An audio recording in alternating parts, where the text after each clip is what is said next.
Hello hi नमस्कार जय श्रीराम सांग माने केमिति अछंती भल अछंती ना। तो बहुत लॉन्ग डिस्टेंस हो जाउची वीडियो आनिबा पई सेथिबे क्षमा चाहिबी। तो आज चलतु आपण मानक बुलिया को नहीं जीवे गोटे जगह जार नाम हूँ अट्री आम ओडिशार खोर्धा जिले में अवस्थित। अट्री उष्म प्रसवण जोटा वाटर स्प्रिंग बोली कह जाए समस्ते जानी थे आ जो मैंने जानी ना से मैंने आउ टे भलसे जानीजे। तो आपण मैंने भावुथे ये केतेबेले कटक रे केतेबेले भुवनेश्वर रे। तो हाँ आज्ञा मु एक्चुअली से केतेबेले कटक रे तो केतेबेले भुवनेश्वर रे। तो सडन आमर प्रोग्राम होता बुलिबाकू जीवाई अट्री उष्म प्रसवण सॉरी पार्टी रे पशुनी।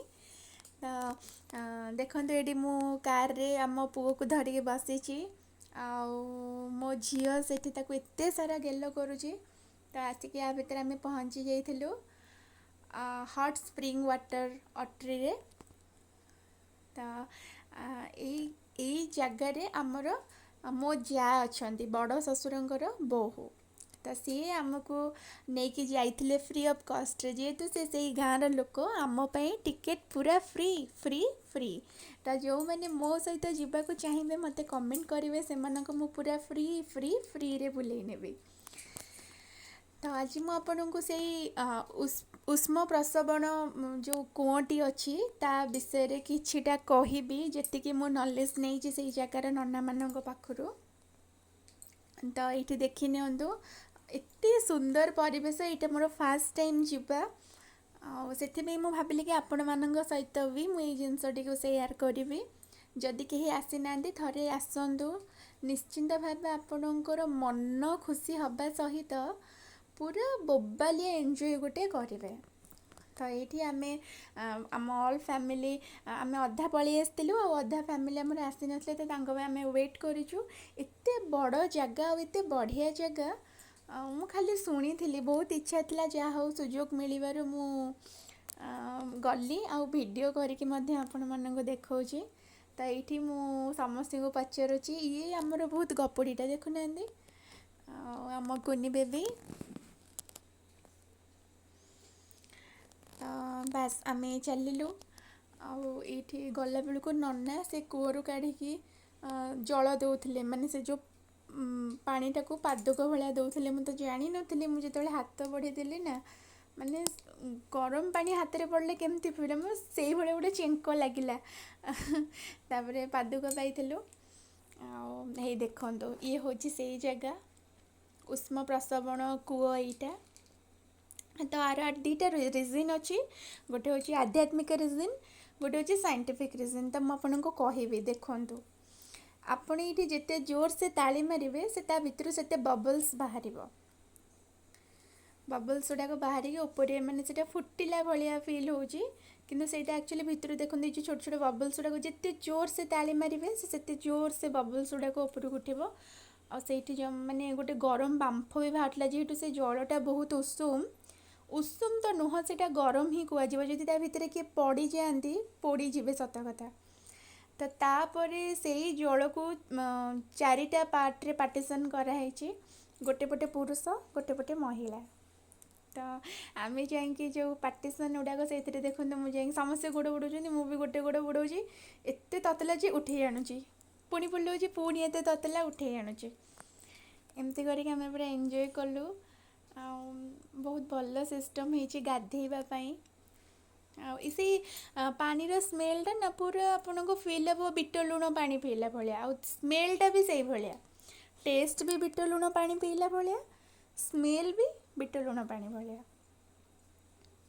तो एमती है चारिटा पार्टीशन से पटे दीटा ये हूँ दीटा पार्टीशन से जो दीटा पार्टीशन ताठारू यही दीटा पार्टीशन उषुम आउ टिके कम आम समस्ते ये बहुत समय रहिलु एंजॉय कलु।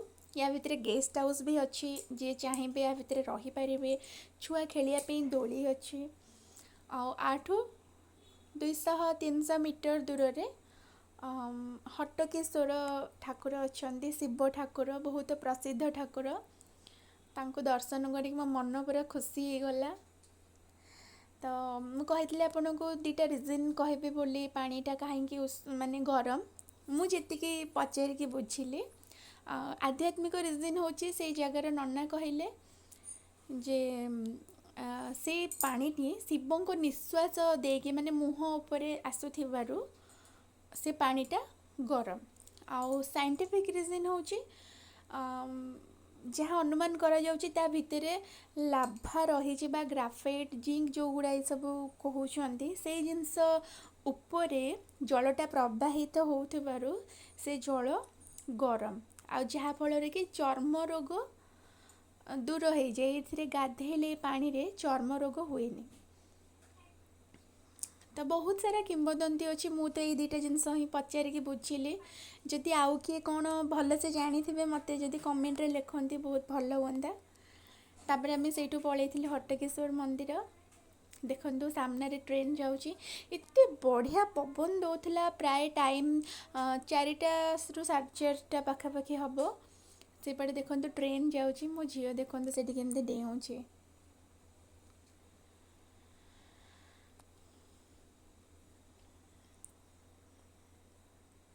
ତାପରେ ଆମେ ଭିତରକୁ ପ୍ରବେଶ କରିଥିଲୁ। ଭିତରକୁ ଏଣ୍ଟ୍ରି କରୁ କରୁ ମନ୍ଦିରର ମାନେ ମୁଁ ମନ୍ଦିର ଭିତରକୁ ପଶିଲା ବେଳକୁ ମୋହର ଡାହାଣ ପାଖରେ ମାନେ ମନ୍ଦିରର ବାଁ ପଟକୁ ଗୋଟେ ବଡ଼ ପୁଷ୍କରିଣୀଟେ ଅଛି। ମାନେ ସତ କଥା ପୋଖରୀ ଗଡ଼ିଆ ଏସବୁ ମାନେ ପୁରା କ୍ଲିନ୍ ଜିନିଷ ଯେଉଁ ଦେଖିଲେ ପୁରା ଭାରି ଖୁସି ଲାଗେ। ମୋତେ ତ ପର୍ସନାଲି ଲାଗେ। ଆଉ ଏଇ ମନ୍ଦିରରେ 150 ନନା କାର୍ଯ୍ୟରତ। ତାପରେ ଆଉ ଏଇ ଜାଗାର ସବୁଠାରୁ ବଡ଼ ପର୍ବ ହେଉଛି ମକର ମେଳା। ଆଉ ସେଇଦିନ କୁହନ୍ତି ମାନେ ଯେଉଁମାନଙ୍କର ପିଲା ଛୁଆ ହଉନି ସେମାନେ ଯଦି ଯାଇକି ସେଠି ମାନସିକ କରି ସେ ଅଟ୍ରି ଭିତରେ ଗୋଟେ ମାନସିକ କୁଣ୍ଡ ଅଛି ଦେଖିଥିବେ ଭିଡ଼ିଓରେ। ତା ଭିତରେ ଗୁଆ ଖୋଜିବେ ତାକୁ ପାଇବେ। ତାର ବହୁତ ସାରା ନୀତି ନିୟମ ଅଛି। ତାହେଲେ ସେମାନେ ମାନେ ପୁତ୍ର ସନ୍ତାନ ଲାଭ କରିବାର ସୌଭାଗ୍ୟ ପାଆନ୍ତି। ଦେଖନ୍ତୁ ମୋ ଯାଆ କହିଲା ନାନୀ ଏଇଠି ଗୋଟେ ପୋଖରୀ ଅଛି। ତ ଆମେ ଫାଷ୍ଟ ସେ ପୋଖରୀକୁ ପଳେଇଲୁ ଗୋଡ଼ ଧୋଇବା ପାଇଁ। ଦେଖନ୍ତୁ କେତେ ବଡ଼ ପୋଖରୀଟେ। ମନ ପୁରା ଖୁସି ହେଇଯାଉଛି ଦେଖିକି।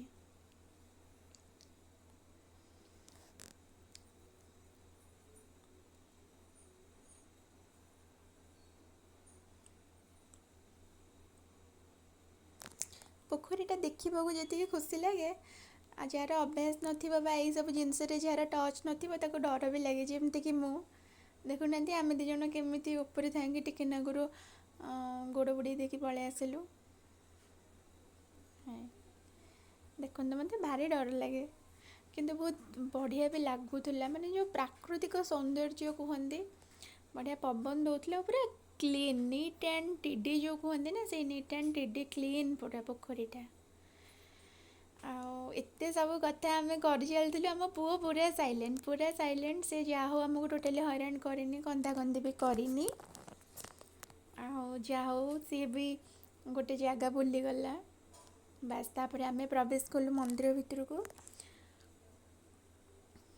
ମନ୍ଦିର ଭିତରେ ପଶୁ ପଶୁ 2 ଜଣ ବୃଷଭ ପ୍ରଥମେ ରହିଥିଲେ ଠାକୁରଙ୍କ ସାମ୍ନାରେ। ପୁରା ବଡ଼ ବଡ଼ ବୃଷଭ।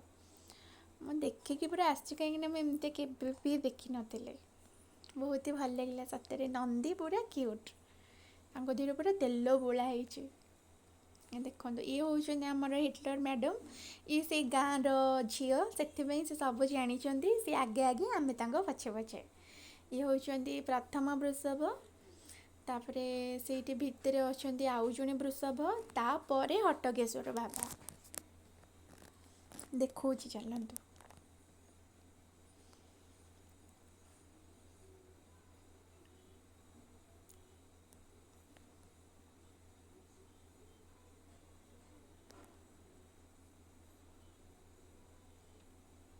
ଇଏ ହେଲେ 2 ନମ୍ବର ନନ୍ଦୀ। ଭିତରେ ଗର୍ଭଗୃହରେ ପ୍ରଭୁ ହଟକେଶ୍ୱର ବିରାଜମାନ। ଭଗବାନ ସମସ୍ତଙ୍କୁ ଘଣ୍ଟ ଘୋଡ଼େଇକି ରଖନ୍ତୁ, ସମସ୍ତଙ୍କୁ ଭଲରେ ରଖନ୍ତୁ, ରୋଗ ବୈରାଗ ଦୂର କରିଦିଅନ୍ତୁ ପ୍ରଭୁ, ମୋର ଏତିକି ପ୍ରାର୍ଥନା। ଏଠି ଠାକୁରଙ୍କ ସାମ୍ନାରେ ଆମ ପୁଅକୁ ତା ମାଆ ଗଡ଼େଇ ଦେଲା। ଆମ ପୁଅ କିଛି ବୁଝିପାରିଲାନି, ଷ୍ଟାଚୁ ହେଇକି ଶୋଇଛି। ଦେଖନ୍ତୁ ପୁରା ଷ୍ଟାଚୁ।